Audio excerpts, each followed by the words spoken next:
Imagine this. A narcissist tries to control you, manipulate you, and make you feel small. Their words are sharp, their strategies are calculated, and their main goal is not simply to argue, but to dominate your emotions. To them, your anger, your fear, and your insecurity are fuel. But what they do not expect is that there exists a phrase so simple and so powerful that it can completely disarm them in seconds. A phrase that does not involve shouting, does not escalate the fight, and does not drag you into their toxic game. Instead, it restores balance and silently but firmly reminds both of you where your true power lies. That phrase is, "That's what you think, but it's not who I am." To understand why such a simple response is so effective, we need to dive into the psychology of narcissism and the way human relationships work. Carl Jung, one of the greatest psychologists of the 20th century, emphasized the power of self-knowledge and the danger of projection. He said, "What you deny in yourself controls you.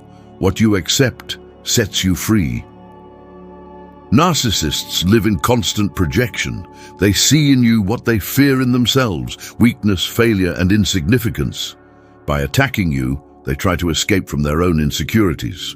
But when you refuse to accept their projection, you break the mirror they are trying to impose on you. That is why the phrase, "That's what you think, but it's not who I am," cuts so deep.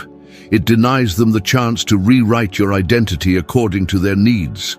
Let us analyze this more deeply. When a narcissist says, "You are worthless" or "Nobody loves you," they are not describing reality. They are describing their inner world. They are trying to trap you in their distorted narrative. Most people, when faced with such accusations, immediately react. They argue, they defend themselves, they try to prove the narcissist wrong. But here is the paradox. The more you defend yourself, the more you validate their game. You are showing them that their words affect you. You are giving them exactly what they crave: emotional energy. Narcissists do not feed on truth. They feed on your reaction. That is why indifference, calmness, and self-assurance are their worst enemies. Now, imagine you respond differently. Instead of shouting back, you breathe.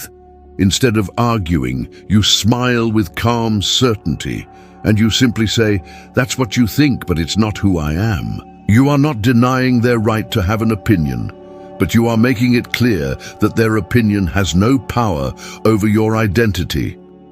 In that moment, you reclaim your authority. The narcissist realizes they cannot control you because you no longer provide the emotional reaction they desire. This simple shift in perspective transforms the entire dynamic. Let us connect this with an important truth. Respect is not demanded, it is inspired.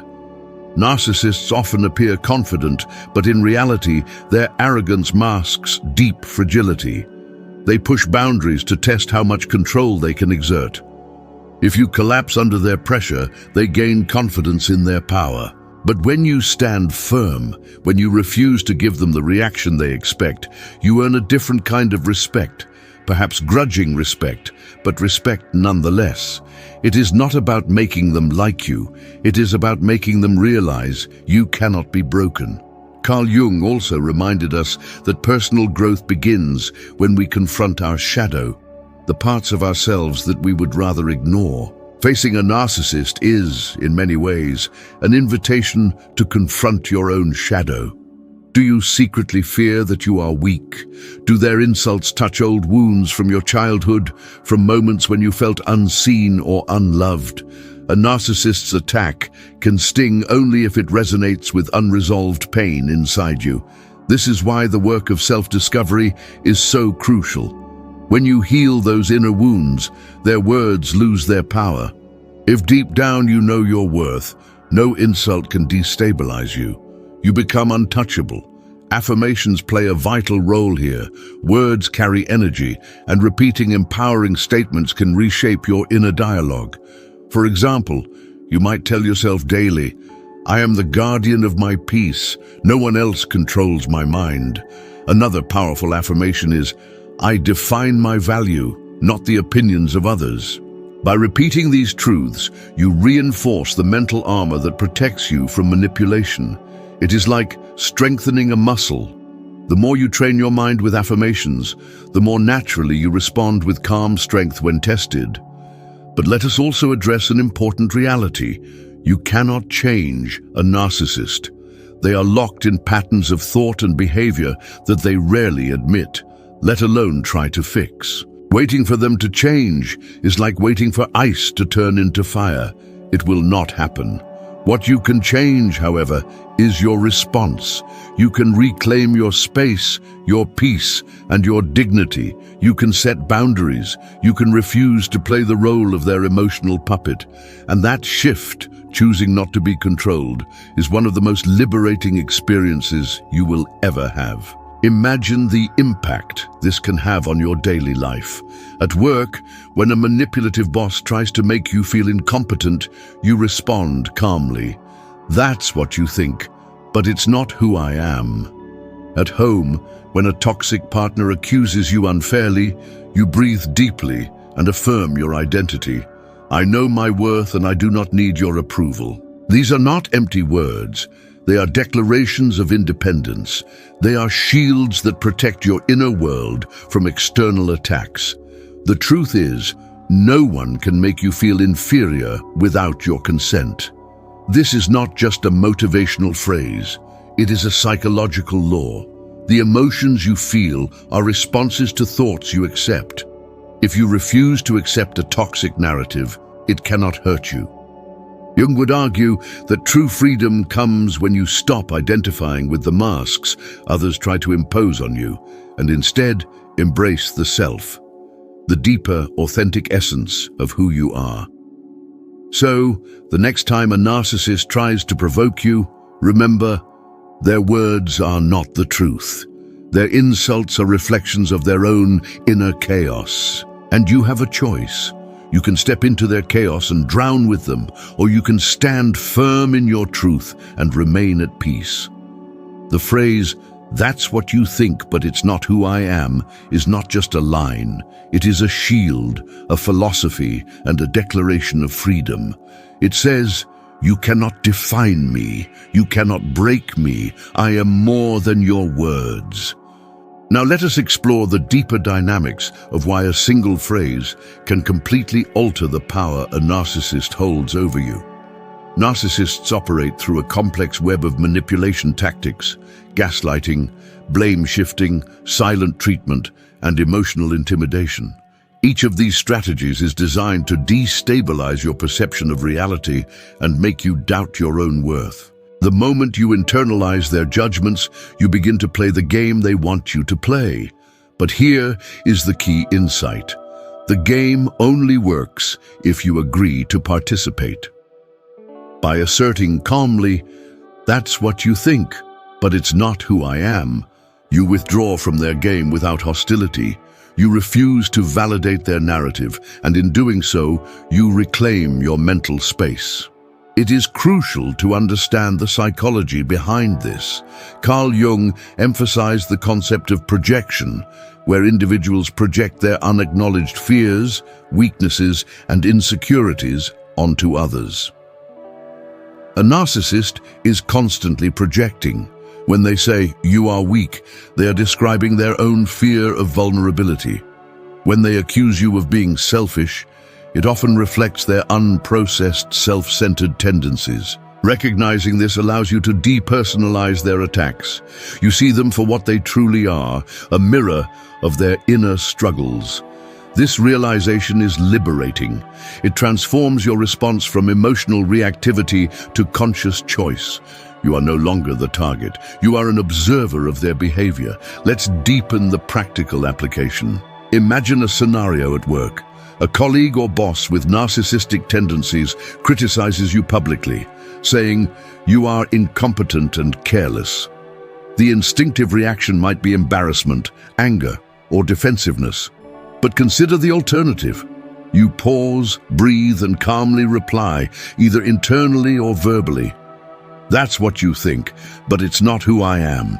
This statement does several things simultaneously.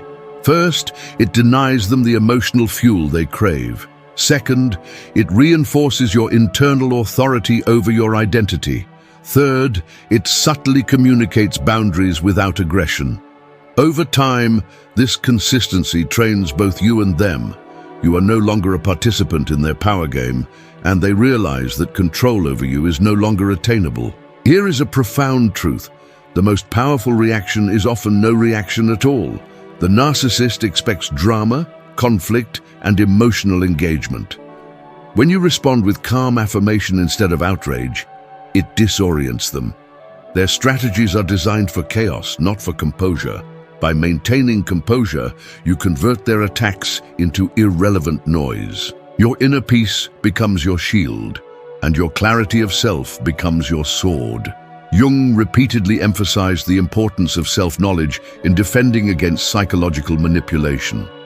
Knowing who you are, valuing your worth, and understanding your emotional triggers are the most effective tools to maintain sovereignty over your mind. Let us now examine the role of affirmations and repeated self-reminders in this process. The mind is a garden.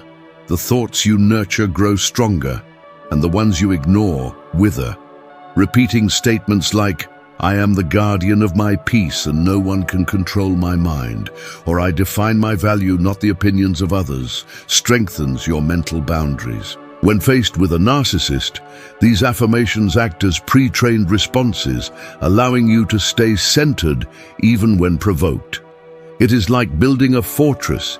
Each repetition of truth adds a brick, fortifying your inner domain against attacks. Another essential aspect is the distinction between confrontation and assertion. Many people believe that standing up to a narcissist requires conflict, rebuttals, or proving your point. In reality, confrontation often fuels them further. Assertion, on the other hand, is silent strength. By calmly stating, "That's what you think, but it's not who I am," you assert your truth without inviting escalation. This is not passive behavior, it is deliberate mastery of your emotions and choices.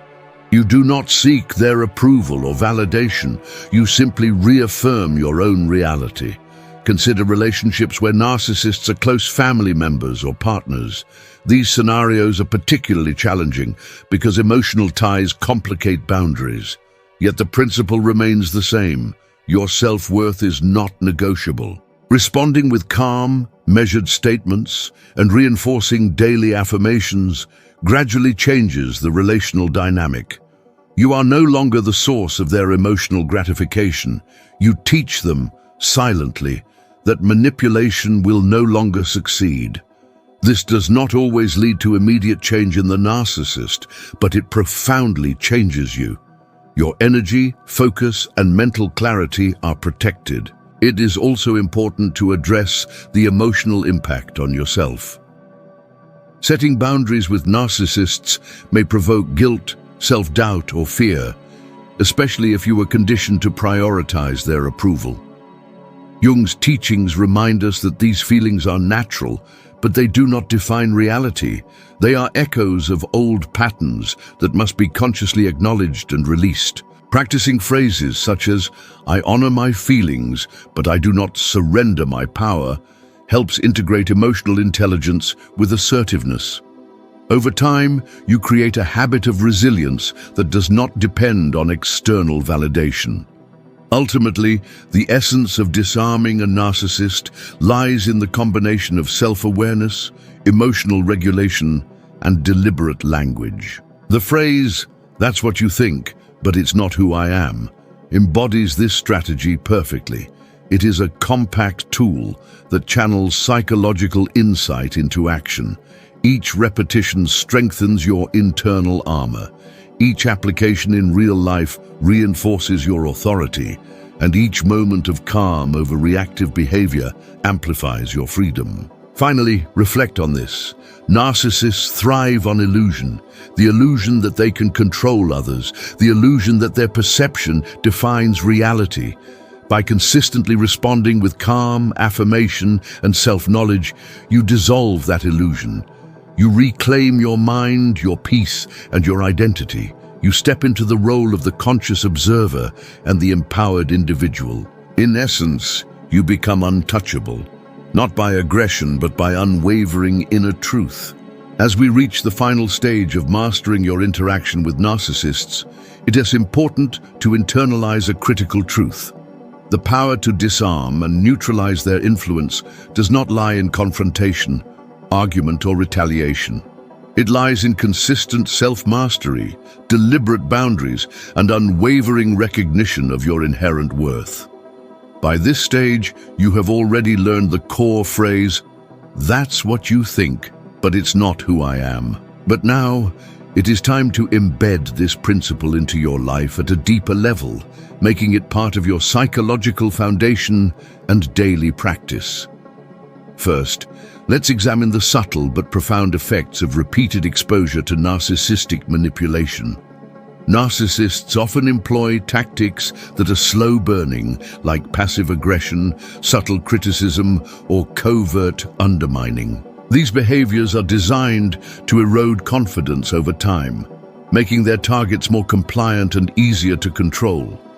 Without a conscious strategy, even the strongest individuals can eventually feel destabilized.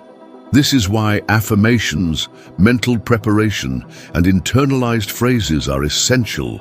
They act as continuous reminders of your identity and your autonomy. You must treat these phrases not as mere words, but as tools to recalibrate your mind, body, and emotional center each time you encounter manipulation. Consider a situation where a narcissist attempts to provoke jealousy, insecurity, or self-doubt by subtly undermining your achievements. The natural reaction might be envy, defensiveness, or comparison. Instead, pause and silently affirm, "Their opinion is not my reality. My value is defined by my actions, not their words." By doing this, you neutralize the attempt before it can penetrate your emotional core. Over time, these moments accumulate, transforming your emotional resilience into an almost impenetrable armor. You are no longer reacting impulsively, you are responding consciously. It's also crucial to integrate the wisdom of boundaries into this process. Setting boundaries is not about controlling the narcissist. It is about controlling your environment, your reactions, and your energy. Boundaries can be verbal, such as clearly stating what behavior you will not tolerate, or internal, such as mentally detaching from comments or actions designed to provoke. When combined with the phrase, "That's what you think, but it's not who I am," boundaries serve as both shield and guide. They protect your peace and remind the narcissist that manipulation will no longer work on you. Let's explore another layer: emotional detachment without indifference. Some people believe that being detached means being cold or unfeeling. On the contrary, true detachment is the ability to acknowledge emotions without allowing them to dictate your response. You feel the insult, the provocation, or the gaslighting, but you do not hand over your mental control. You observe it, accept it as information, and then choose your response strategically. In this state, when you calmly say, "That's what you think, but it's not who I am," you are not rejecting reality. You are asserting your sovereignty over it. You are claiming that no external judgment, no matter how manipulative, can alter your intrinsic value. Affirmations, when deeply integrated, also serve to reprogram your subconscious mind. Statements like, "I am in control of my peace, my thoughts, and my emotions," or "I do not internalize projections from others," become automatic mental pathways. The more you practice these, the more your mind defaults to a state of calm authority when faced with narcissistic tactics. It is a subtle but powerful transformation. You move from reactive vulnerability to proactive mastery. Jung's philosophy supports this. By understanding and embracing the self, you transcend external control and discover an inner freedom that cannot be shaken by manipulation. Practical application in real life is where the theory becomes tangible. In professional settings, personal relationships, or social environments, the narcissist will test you repeatedly. Their persistence is a measure of their insecurity and desire for control. Each time, respond with calm and the established phrase. Do not over-explain, do not justify yourself, and do not react emotionally. By consistently demonstrating unshakable self-respect, you gradually shift the dynamic. Over time, the narcissist learns, often unconsciously, that they cannot dominate you. Your presence alone communicates authority, stability, and invulnerability.